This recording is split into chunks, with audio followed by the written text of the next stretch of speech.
खबर शामिल करते हैं। यमन के हौसियों ने इसराइल पर मिसाइल दागने की तस्दीक कर दी है। मिसाइल हमला ईरान, लबनान और फलस्तीन में इसराइली हमलों का जवाब है। यमनी हौसियों की जानिब से ऐसा कहा गया है। आपको अपडेट करते चले इस खबर से मुतालिक अहदाफ के हुसूल तक इसराइल के खिलाफ ऑपरेशन जारी रहेगा। यमनी हौसियों की जानिब से ऐसा कहा गया है। यमन के हौसियों ने इसराइल पर मिसाइल दागने की तस्दीक कर दी है। मिसाइल हमला ईरान, लबनान और फलस्तीन में इसराइली हमलों का जवाब है। यमनी हौसियों की जानिब से ऐसा कहा गया है। अहदाफ के हुसूल तक इसराइल के खिलाफ ऑपरेशन जारी रहेगा। यमनी हौसियों की जानिब से यह खबर सामने आई है।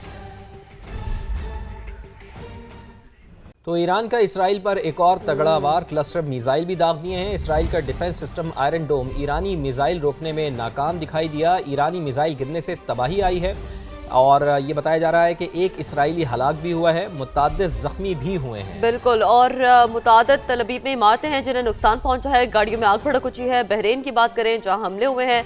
सऊदी और अरब अमारात का ड्रोन्स गिराने का दावा भी इस मौके पर सामने आया है। सऊदी अरब के प्रिंस सुल्तान एयरबेस पर ईरानी मिसाइल हमला और इसी नतीजे में 12 अमरीकी एहलकार जख्मी हुए। वॉल स्ट्रीट जर्नल ये रिपोर्ट कर रहा है। अमरीका के मुतादिद रिफ्यूलिंग तैयारों को नुकसान पहुंचा है।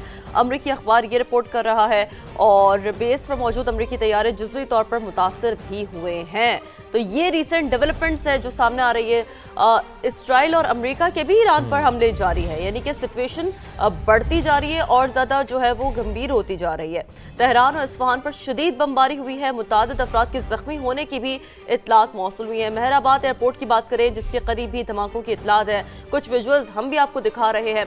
आप देख सकते हैं इस वक्त के ये वो इलाके हैं जो धमाकों से ना सिर्फ गूंजे हैं बल्कि बखूबी तौर पर इसमें नजर आ रहा है कि कितना नुकसान पहुंचा है। बिल्कुल, नुकसान बहुत ज़्यादा हुआ है चूँकि इसराइल और अमरीका के भी ईरान पर हमले जारी हैं। तेहरान के मनाजिर हैं, इस्फहान के मनाजिर हैं जहाँ शदीद बमबारी हुई है और मुतादिद अफराद के जख्मी होने की भी और इत्तलात एटमी है। तंसीबात पर भी हमले का कुछ इल्जाम जो कि ईरान ने इसराइल और अमेरिका पर आयद किया है कि एटमी तंसीबात पर हमले का ईरानी फौज का 500 से ज्यादा अमरीकी फौजियों को निशाना बनाने का दावा। अमरीकी फौज के 2 ठिकानों को निशाना बना दिया गया। तर्जुमान ईरानी फौज का ऐसा बताना है। दुबई में एक मकाम पर 400 अमरीकी फौजी मौजूद थे। एक और मकाम पर 100 से ज्यादा अमरीकी फौजी मौजूद थे। तर्जुमान ईरानी फौज का ऐसा बताना है। दोनों मकामात को गाइडेड मिसाइल्स और ड्रोन से निशाना बनाया गया।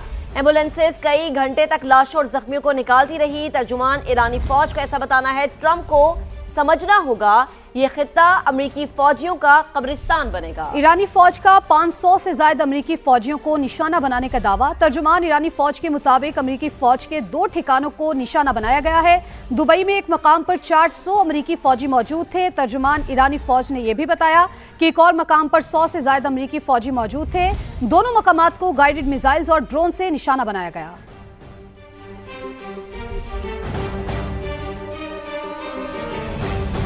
अमन के लिए भरपूर कोशिशें, पाकिस्तान ने ईरान को एतमाद में ले लिया। वजीर आजम शहबाज शरीफ और ईरानी सदर का टेलीफोनिक राबता हुआ। दोनों रहनुमाओं की 1 घंटे से ज्यादा गुफ्तगू हुई।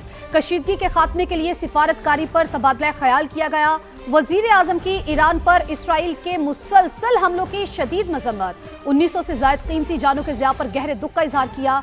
ईरानी अवाम के साथ पाकिस्तान की मुकम्मल यकजहती और हिमायत का अदा किया। वजीर आजम ने मसूद पेज़ेशकियान को मुज़ाकरात के साज़गार माहौल के लिए नायब वजीर आजम और फील्ड मार्शल के अमरीका, बरादर खलीजी ममालिक और इस्लामी ममालिक के साथ जारी सफारती राबतों से भी आगाह किया। कहा इज्तिमाई कोशिशों से ही कशीदगी के खात्मे की मौसर राह निकलेगी। इसी पर बात करने के लिए senior anchor person Nadeem Malik साहब हमें ज्वाइन कर चुके हैं। मलिक साहब, बेहद शुक्रिया वक्त देने के लिए। इस वक्त खित्ते की जो सूरत हाल है और उस सूरत हाल में ये राबता 1 घंटे से ज्यादा गुफ्तगू, इंतहाई अहम राबता हम इसे कह सकते हैं।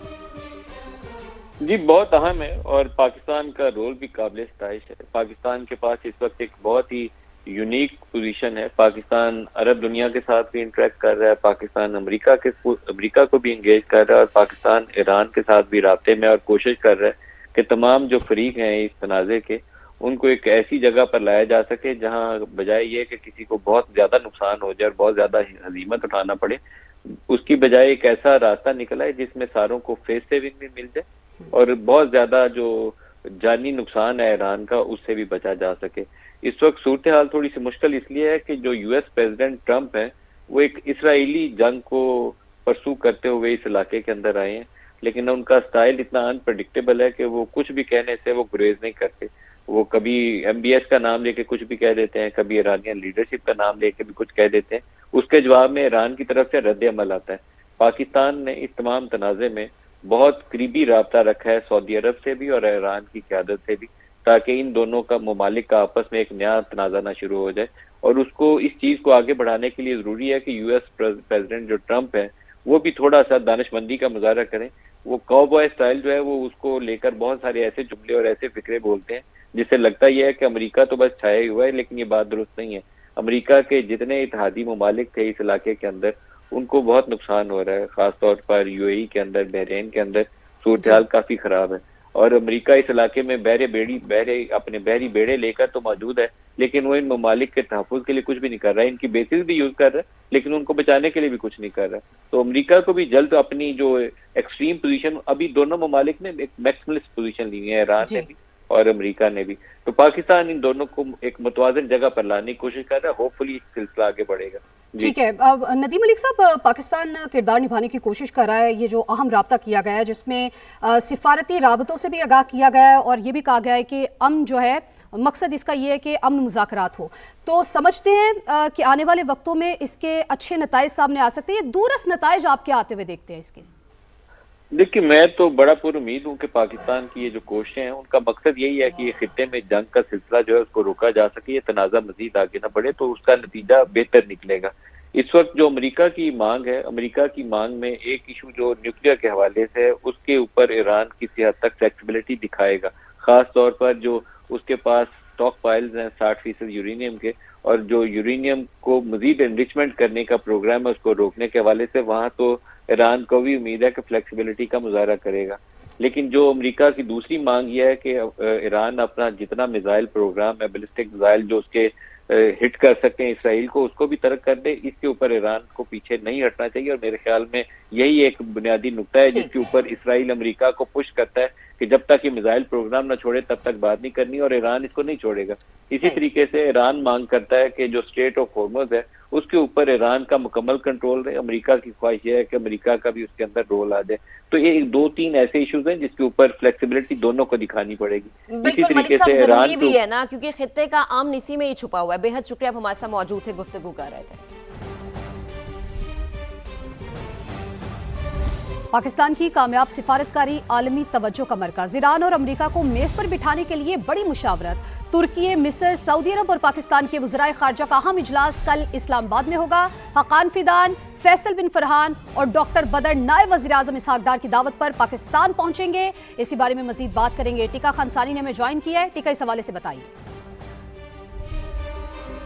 जी बिल्कुल, मशरिक़ वस्ता की सूरत हाल के बारे में पहली बाज़ाब्ता जो मीटिंग है, नशिस्त है, वो कल इस्लामाबाद में होने जा रही है और इस हवाले से 4 बड़े इस्लामी मुल्क जो हैं वो इस पर बैठ रहे हैं। इससे पहले तो दरपर्दा पसे पर्दा बैकडोर राब्ते थे और पैगाम रसानी भी थी, पाकिस्तान के किरदार को सामने आया, सराहा जा रहा था।